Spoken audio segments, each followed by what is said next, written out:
Ouais, il est grand pour le lavabo quoi. Bien l'espace. Ouais, je vois ça. Ils sont bien équipés les mecs là-bas. Il y a de la merde là-dedans.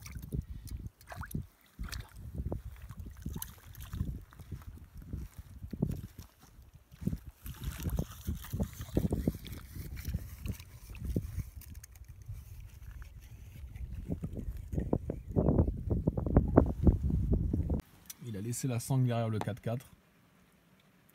Un éclair suffit, il est au contact.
Salut.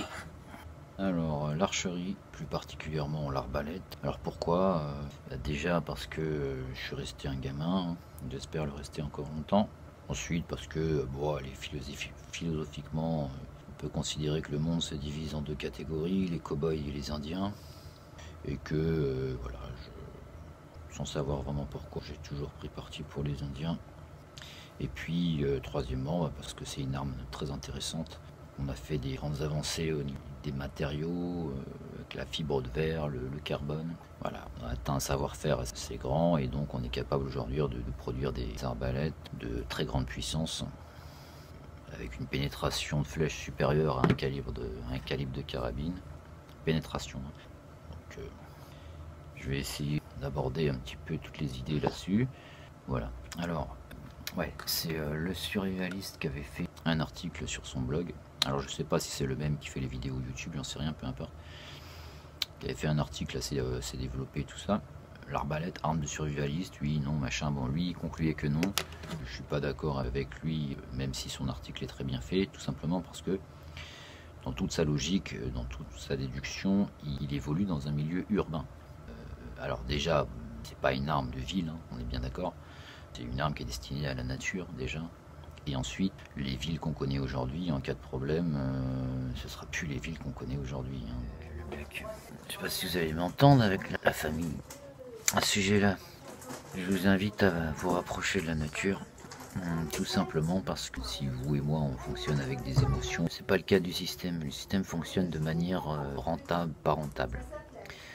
Donc la nature et plus particulièrement les montagnes sont pas rentables.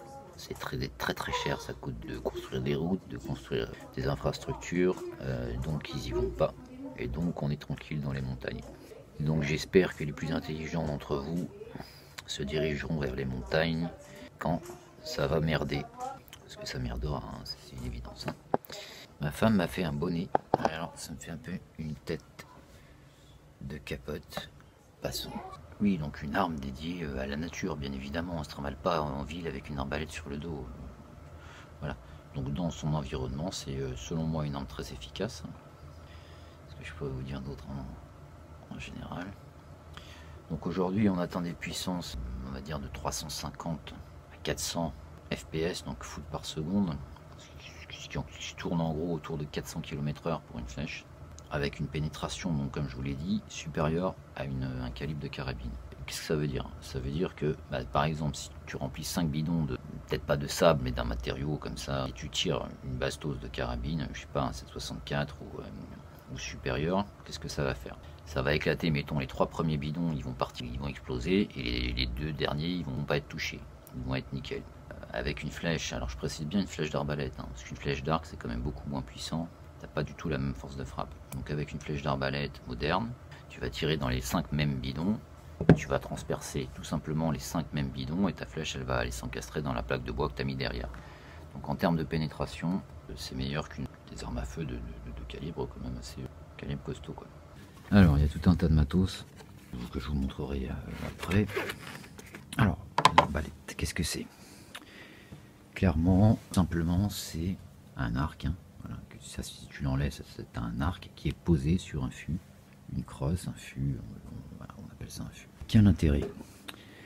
L'intérêt, c'est premièrement d'avoir des puissances très élevées, qu'on ne pourrait pas avoir avec un arc, même un arc très puissant à poulie, tu vas aller à 70-80 livres. Là, sur un modèle comme ça, qui n'est pas un des plus puissants, à 165 livres de pression, ça serait juste impossible de l'armer avec un arc. Là, tu as un système pour tirer la corde, donc tu peux l'armer et la corde reste bloquée. Donc voilà, on peut monter en puissance, dans des puissances très élevées. Ça permet également d'avoir une visée peut-être plus naturelle, une visée comme avec un fusil, une carabine. Ça autorise donc également l'utilisation d'un organe de visée, d'une lunette, clairement, qui permet d'être très précis à différentes distances et d'avoir également un grossissement comme une jumelle un peu. Sur les arbalètes modernes, donc utilisent des matériaux de pointe, hein, on est sur de la fibre de verre pour les branches et le fût, on est sur un carbone de très haute qualité pour le rail, aluminium pour la détente et la lunette, pour les poulies également. Donc l'emploi de ces matériaux autorise un poids qui est restreint. Là sur ce modèle on est sur 3,5 kg à peu près, avec une solidité accrue. Voilà, donc l'arbalète, historiquement c'est une arme très ancienne, hein. On l'a utilisée depuis très longtemps, bon, pour faire la guerre bien évidemment, plus récemment pour la chasse, notamment au Canada et aux États-Unis et dans d'autres pays. Voilà, 2 points très importants qu'il ne faut pas que j'oublie, donc je le dis là maintenant pour pas l'oublier. C'est si vous vous dirigez vers une arbalète, si ça vous intéresse ou quoi, il y a vraiment 2 choses à savoir. Premièrement, documentez-vous, parce qu'il y a vraiment des choses antinaturelles qu'il ne faut pas faire. Par exemple, je suis documenté et vous voyez que les mecs te vendaient des flèches de désarmement. Donc je comprenais pas quoi. Je comprenais pas, et petit à petit je me suis documenté et j'ai compris qu'en fait il fallait absolument pas tirer à vide, donc sans flèche, sinon t'explosais complètement l'arc. Voilà. Moi naturellement, pour désarmer, j'aurais enlevé la flèche et tiré à vide. Ça m'aurait paru naturel. Ben non, faut pas le faire, sinon t'exploses l'arbalète quoi.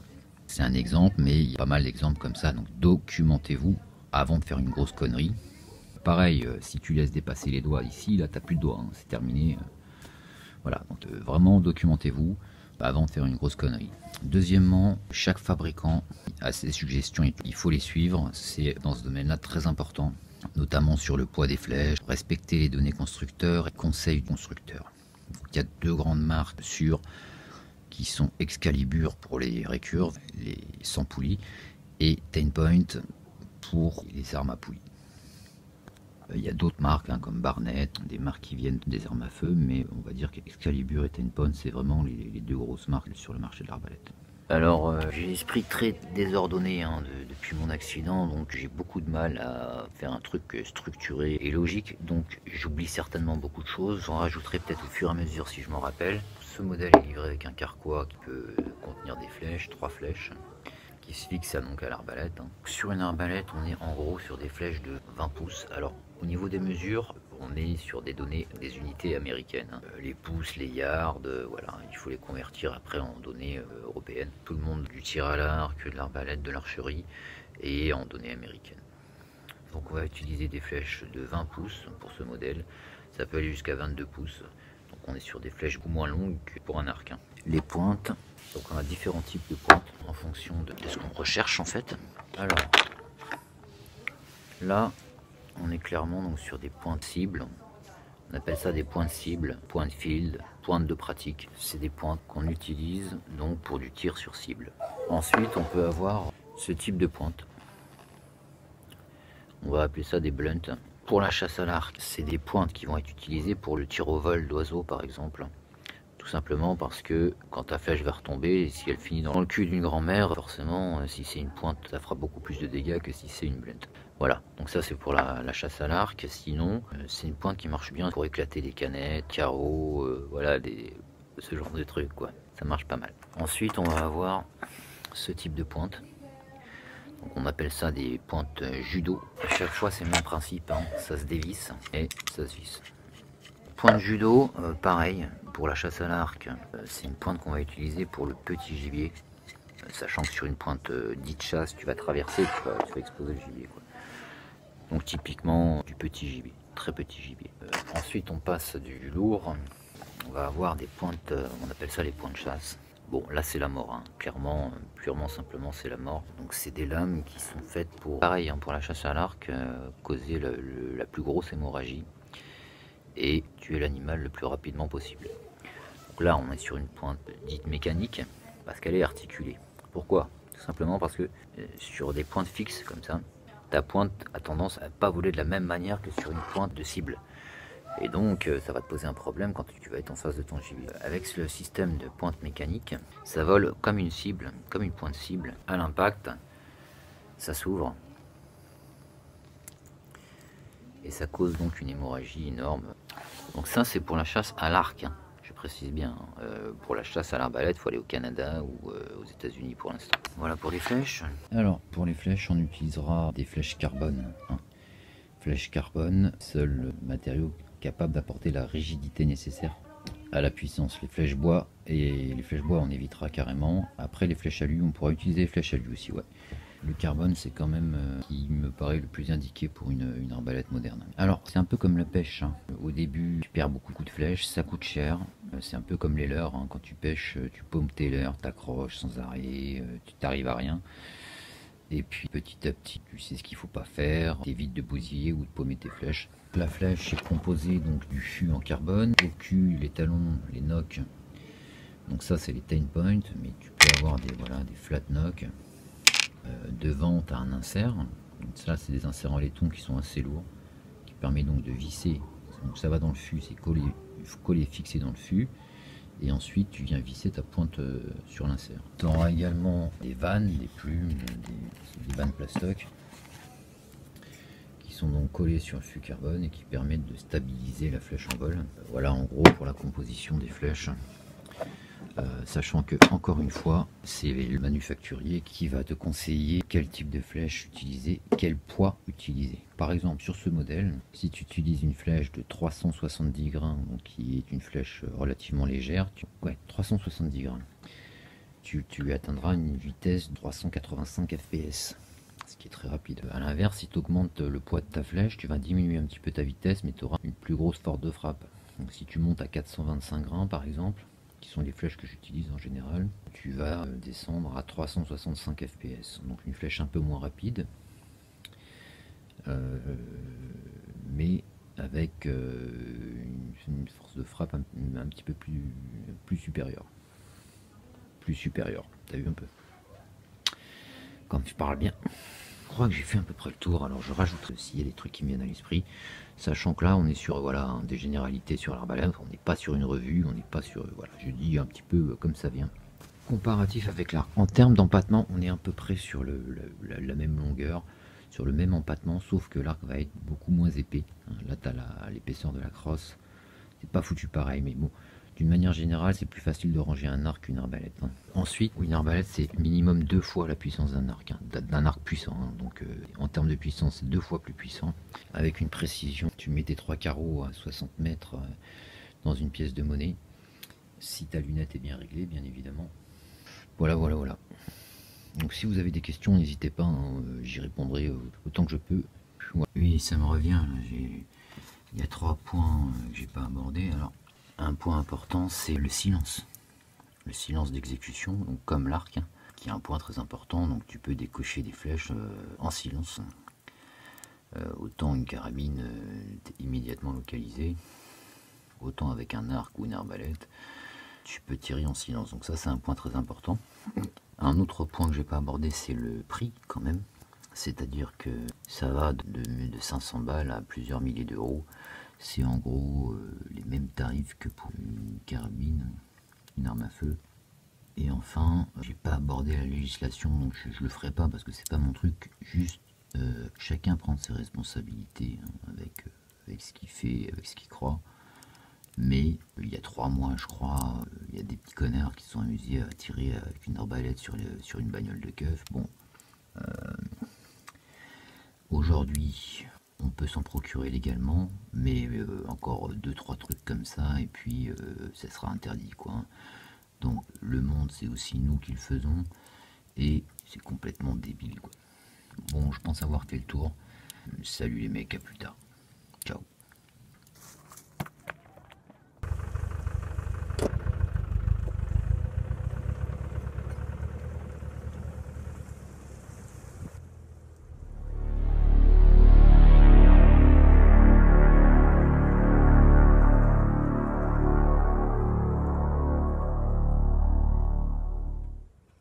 Ouais.